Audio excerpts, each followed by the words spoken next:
Hey guys, tara samahan nyo kami mang-grocery ni Neil dahil Saturday ngayon so wala kaming pasok parehas. Ito yung pinaka-day off namin. May nakapag-upload kahapon dahil nga masama yung ating pakiramdam. So ngayon, mang-grocery kami. So ito na kinukuha na niya yung ice cream. Hindi ito mawawala sa aming grocery guys. Sa Australia, halos linggo-linggo meron silang half price. Kaya pag nagka-half price, marami na akong binibili.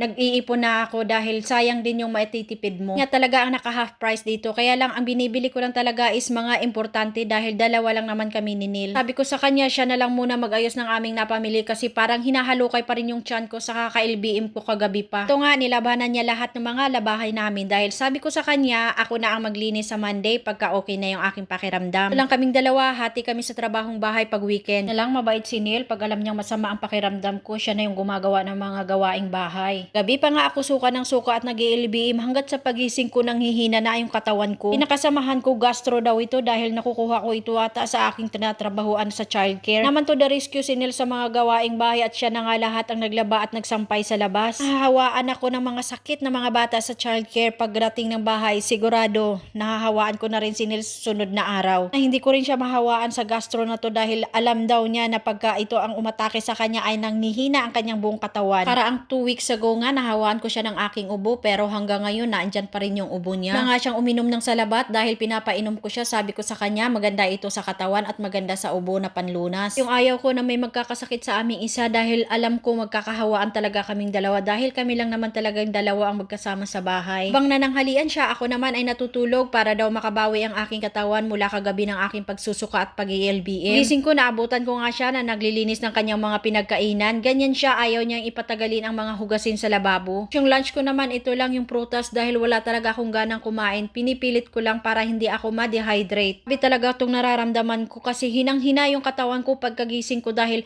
alam nyo bang magdamag akong suka ng suka at nag-ELBM, so naramdaman kong sobrang pagod ng aking katawan pagkagising. Pay na talaga ang buong katawan ko kaya sabi ko sa kanya masahiin niya yung aking likod kasi sobrang bigat at saka nangangalay. Pagmamasahe niya one hand pero sobrang bigat ng kanyang mga kamay. Kung nakikiliti na nasasaktan sa kanyang hilot kasi sobrang bigat nga. Tina lang talaga at naaasahan ko siya pag hindi maganda yung aking pakiramdam. That's it for today's video. Thank you for watching. Bye!